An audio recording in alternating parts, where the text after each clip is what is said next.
Welcome to Connected with Laurie. I'm your host, Laurie Caruso. We have an incredible guest in the studio today. Well, in his studio, and check his studio out. His studio is like pretty cool.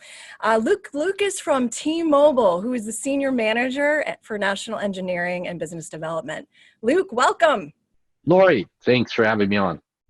Oh, you're welcome. You know, the last time I saw you, we had the virtual event. You were the keynote speaker on the virtual event. Had so much fun with you. I had to bring you back. That was a lot of fun, and thanks for that invitation. I think we covered a lot of ground. You know, my boss was even astounded because he said, Luke, that was an hour? I said, Ryan, it felt like 10 minutes. It was fun with Laurie, and we covered a lot of ground. It gave people a lot of information. It was really dynamic.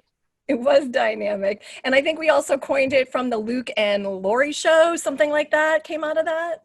We basically generated an opportunity to bring it back. And here we are. And here we are again. So excited anyways to have you here. So, you know, I got to ask, well, first of all, before I go there, did you notice the colors I'm wearing? Yes, young lady, you're magentized today. So how apropos. Did you subconsciously think that, or did you consciously think that? I want to know. I absolutely didn't plan it. I looked in my closet today. I'm like, what am I going to wear? Oh, that's it. It was just calling for me. But now that I'm looking at your backdrop and realizing, wow, I didn't plan this, but I did plan it well. Excellent choice of wardrobe today. So, well, thank you. And I've tried to match you, although lightly magentized.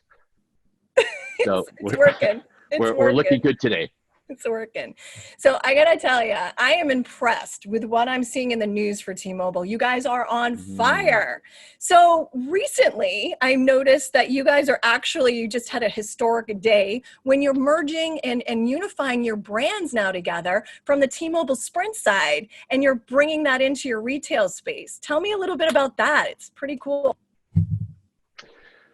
Well, as you know, this year has been a year that has been unlike any other year. We probably would have anticipated some of the activities when we started in January, but of course, with all the global issues, I think to boot, it has really made an extraordinary year. So we targeted, as you know, April 1st, and in this case, no fooling, to close the Sprint merger. Within that time frame, basically from April to August, we identified all the action items that we needed to do on strategic initiatives, changing the branding at the Sprint stores, getting everything aligned for system integration for two systems, both Sprint and T-Mobile, to merge by January 1st. We immediately turned on T-Mobile access for Sprint users. All their handsets were roaming on T-Mobile sites, so all the Sprint users, and I've talked to many of them, basically said, oh my gosh, Luke, the coverage, the expanded coverage has been immediate, recognizable, and terrific. And lastly, then of course, yes, we took some of the financing that we raised the week after the merger, and we started to put the capital to work. The 2.5 spectrum that we actually acquired officially from Sprint on merger day. Secondarily, we continued to build the 600 megahertz footprint, which is our low band in our 3-step layer cake.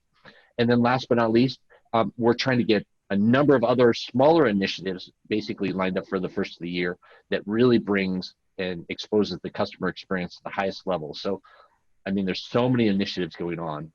And to boot, I don't know if you've heard this, but I think you have, at the earnings call last week, we became the second carrier, knocking ATT the third.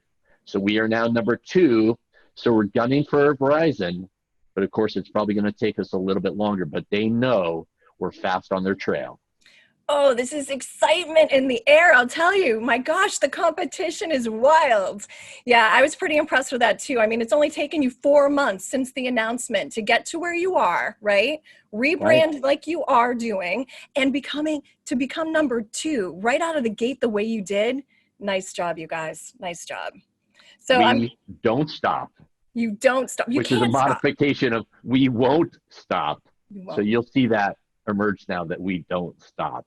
Well, that's amazing. So I know that there's a lot going on, obviously, clearly, but tell us a little bit about how that 5G deployment's going. I know we talked in our last segment, I hear it all the time about the layer cake and how you're stacking your frequencies together. How does that look, and what does that look like with the merger from the Sprint side?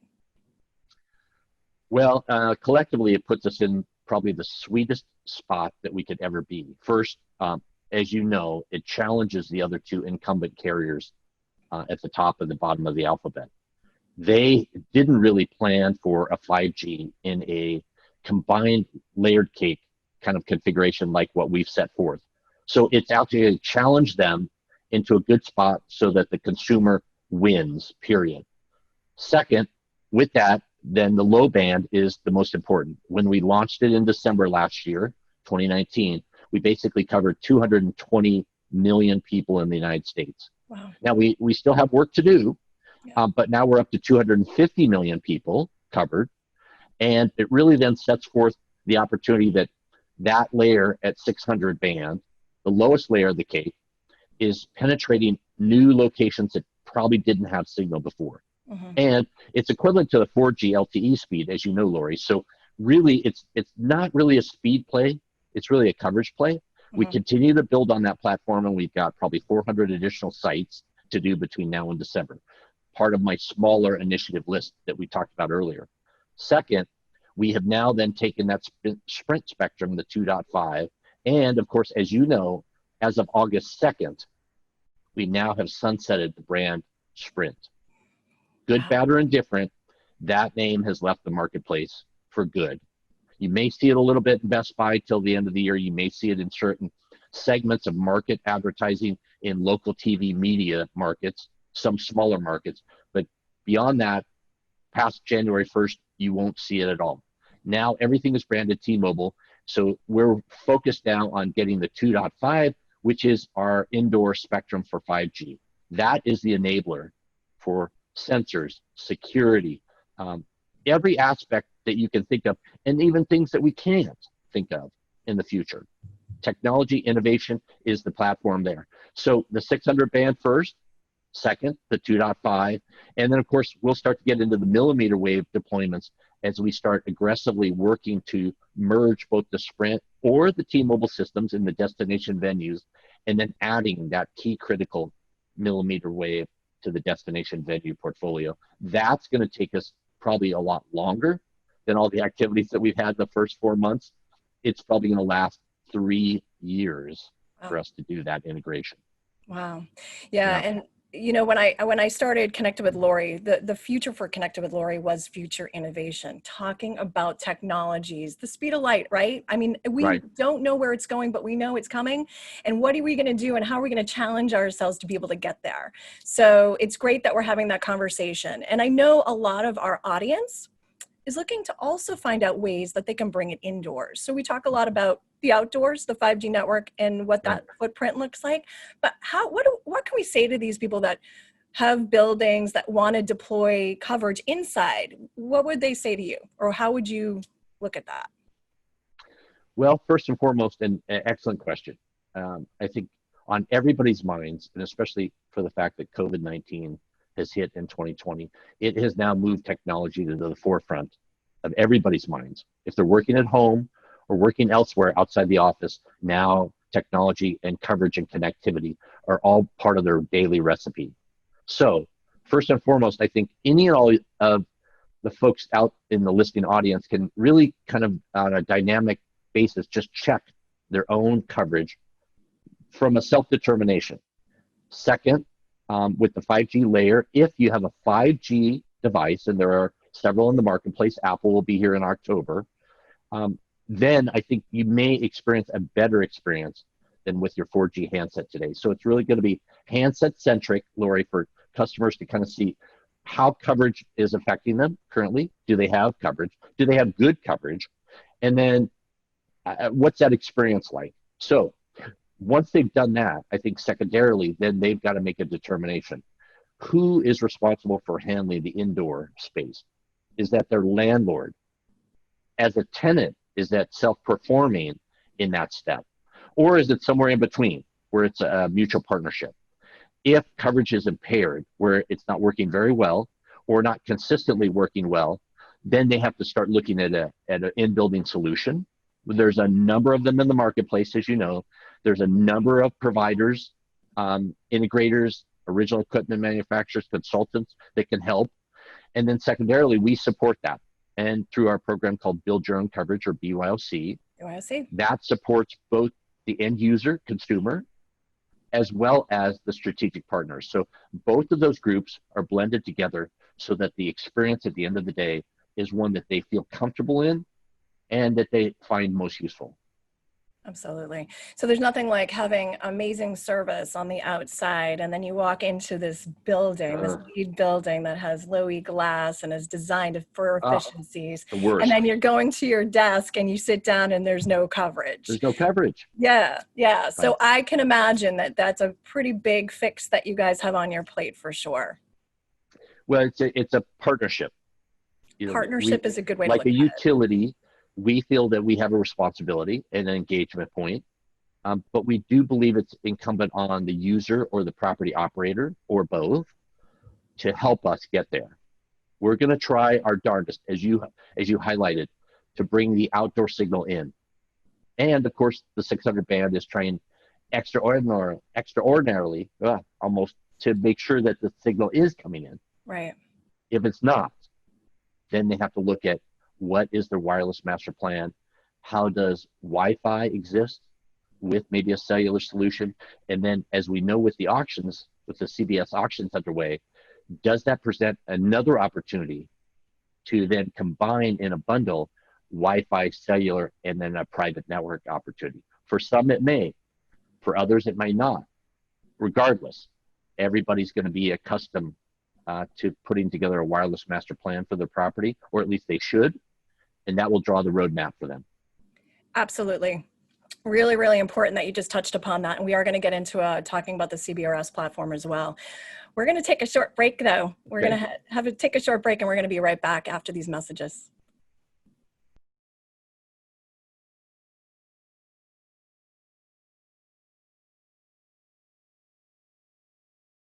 Welcome back to Connected with Laurie. We have Lucas here from T-Mobile. Again, so excited to have you. The first half of our show has been super informative. And I know we just actually touched upon the strategy that business owners, or building owners, I should say, should put together so they understand what their next steps should be from a deployment coverage perspective. Because as we were saying, it's so nice to have the coverage on the outside. But if you bring it in or you go inside and you lose that coverage, obviously there's an issue with keeping your employees happy and your tenants happy. So it's really, really important to have that strategy in place. Maybe you can talk a little bit further about, how a business owner or building owner goes about putting a strategy in place from a high level perspective. Great, let's do that. First and foremost, I would suggest that people go take a look at tmobilebyyoc.com. That's T-mobile BYOC.com. On that site, Laurie, as you know, we have a smart buildings checklist. That first item on that checklist for owners and property operators and tenants is really to do a coverage check. Again, as we highlighted in the first segment, it's really just making a self-determination. How good is your coverage from the device that you have today? If it's not that good, we literally want to make sure that you're working on it and fixing it and creating a master plan to do that. So, first step, self-check. Second, then you can bring in professionals to do a walk test. There's a number of integrators and partners out there in the marketplace that will help you do that. So if your property is large, extensive, or complex, bring in one of the professionals to walk test the property, and they'll give you the results, not only in soft copy, but also in hard copy. And of course, that really even transcends to the smart cities opportunities. But as we start with smart buildings first, that is the first step. Yeah. So from my consulting standpoint, that is always the step that I take it as well, because it's so critical to understand. You might have coverage in, one part of the building, you might not have it in another part. You don't necessarily need to install it everywhere you are in that building. And as a building owner, it's critical to understand what that looks like. So you're not paying more and you understand it, because now your package, it's all nicely packaged so you can provide it to the carriers for information. I think it's critical. Absolutely. Excellent. So now we're talking again in building. Now let's go Mhm. back outside for a second. Now you've got a user with maybe the competition, let's just say. They want to test your system out. And I've heard, I'm hearing you've got some sort of test drive feature that's kicking in. I don't know, maybe you can talk a little bit about that. Well, years ago, to attract business, we would offer basically a drive test, just like you would go to a car dealer Drive and they would say, test. "Hey, would you like to test this car?" And you'd say, "Yes, let's jump in." And the salesperson would jump in with you, and off you went. And you would literally, within 5, 15 minutes, half hour, come back and go, "Yes, that's for me," or "No, it's not for me." Same thing applies. T-Mobile now offers a drive test. So Wow. where your local store has an opportunity to loan you a handset, take up that advantage, that offer, and go drive test T-Mobile's network. I think you're going to see a difference from the carrier that you have today. And we have broken the mold. If you are in a contract, we'll help you get out of it. If you're in a device payment plan, we'll help you conclude that and move your device either to T-Mobile or replace that device to a current updated version of that device. So there's a number of opportunities out there. People aren't, quote, handcuffed anymore. If the drive test fits, it's the opportunity for us to put something together for you so that you can move to the T-Mobile network. And that's why you guys are considered the uncarrier, right? We're the carrier because all the pain points of consumers is at the sole front end load or front focus of us on trying to excuse those pain points, trying to completely change the marketplace and to drive the other carriers so that they also make changes for the good. It's pretty incredible. It's very important too. So now as you're gaining your mind share of customers, and we talked a little bit about the in-building experience, now you're on the outside of the experience. Talk to me a little bit about smart cities. I know that you actually were on a panel recently with the other carriers, which was a fantastic panel. Talk to me a little bit about that, your direction, and how the carriers are working together to deliver the experience. Well, thanks. So the Cellular Telephone Industry Association put together very similar to Luke and Laurie, a kind of a TED Talk format, and Love they it. focused on smart cities. They brought in someone from Georgia, Peachtree Corners, and that city manager first talked about innovation, creativity, and the availability of technology within his city. Secondarily, then they moved to all three carriers. So Verizon, AT&T, and T-Mobile shared the stage together. We didn't have the city manager with us, Laurie, but we had a roundtable, robust discussion that the fact is, COVID or not, post-COVID, we will definitely need to be technology-centric. And cities then need to say, how do I do that? How do we integrate that? And where are our partners to do that? So it gave really a good, robust discussion of that. And of course, then I'll touch back to T-Mobile BYOC.com, where we have the smart cities checklist right next to the smart buildings checklist, but the smart cities checklist. And again, what does that do that matches the smart buildings checklist? Do a self-performed coverage check. And so we gave some really good tips. And of course, just to the exact same discussion of smart buildings, we also then gave the very similar tips to the smart cities. Make sure that all of your consumers, all your constituents are upgrading their power. Make sure that when and where they can upgrade their conduits, their fiber, and their Ethernet, to please do that. And of course, then come back to the centric point of what's your coverage today? And is there any holes to fill? And how do you then perfect that coverage so that the experience and the technology is accessible to everyone? And we know that today, homework is no longer homework.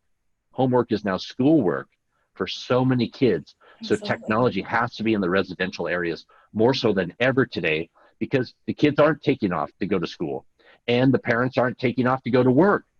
Everybody's at home. So it really has changed the dynamic. It really brings us back to the core point. Smart buildings or smart cities, be centric to your coverage, understand that, and then engage us. Engage all the carriers in solution-based, solutions. So important, and you really hit it. it's all about education and, understanding the next step, because you have frustration that sets in. My phone or my device, my system does not work, and there's no way I can call the 800 number. So this is why it's so critical that we have these types of shows, so we can get the information out, and it's searchable. They can find it on YouTube and iHeartRadio and whatever the case is. And I would love for a next step for us, Luke and Laurie, to try to pull that conversation back in from the carrier perspective, so everybody has a neutral format to be able to talk about what they're doing and next steps from an educational experience for the end user. I would love to do that. Maybe you can help me get there. Absolutely. And I think the other carriers are interested in doing that. Awesome. So collectively, the three of us as the main carriers, and with Dish emerging over the next 7 to 10 years, we need to be collaborative. We need to be engaging, and we need to be forming and working our partnerships together. That is so critical. Very, very much so. So I know we talked a little bit about, coverage and the layer cake and what we were doing. I also want to talk about CBRS. I know that there were a lot of questions, especially since we just went through the last few weeks, the auction and where the carrier stance is. Maybe you can just talk high level on that, just to inform. Certainly. So CBRS, which is really the citizen band radio service, reinvented by the FCC to make sure that it's now a capable tool for 5G emergence, really now is coming to fruition. We see that the licensing provision was first enacted, and now the spectrum is being made available to a number of players beyond just the carriers. Individuals can actually own and operate a piece of the spectrum under a licensure. So with that said, we're currently still in the auctions, as you know, Laurie. That will evolve here in the coming weeks. I think they keep hitting some milestones on dollars spent. So it's a good signal that there's investment in the additional broadband capability. And it's adding spectrum, which spectrum or sites is really the name of the game when you're in technology. To make sure that you're connecting to the customer, if you've got plenty of spectrum, that's like plenty of wide road. And if you don't, then you have to supplement that with towers. And in the past, through the last 20 years of my tenure at T-Mobile, we've had to build a lot of towers to make sure that there's connectivity. But if we can add a lot of spectrum to it, it's the same thing. It will slow us on the tower build, and it will make sure that availability, robust availability, is available to the consumer. So we're anxiously awaiting the auction to be over here in the coming month, maybe in months, depending on the continued activity. Until it starts to slow, they won't conclude the auction. So that's all a good thing. Second, we'll probably spend the fourth quarter, I think, digesting those results. And of course, people will start to be able to build their roadmap. What do they need to do with it? What do they want to do with it? And how does that create a base layer of opportunity, innovation, creativity based on connectivity with their new spectrum? So very exciting times. I think the balance of the year is going to be a planning component. And then next year, oh boy, watch out. I think the dam's going to break loose. People are going to have their spectrum that they acquired this year. They're going to be ready to go. And of course, if they have a plan in place or a thought to that plan, they're going to really get moving. So we look forward to it in multiple levels of engagement. The technology highway moving at the speed of light. I love it. We're working on this together. And I think this is just a great educational piece. Luke Lucas, T-Mobile, thank you so much for joining me on Connected with Laurie. And we're going to have you back on the show. I'd like to be able to have these episodes with Luke Lucas, the Luke and Laurie show. Maybe you can join me again soon. I look forward to it, Laurie. Thanks. All right. Awesome, Luke. Thanks so much for joining. We really appreciate it. Talk to you soon. You bet. Bye-bye.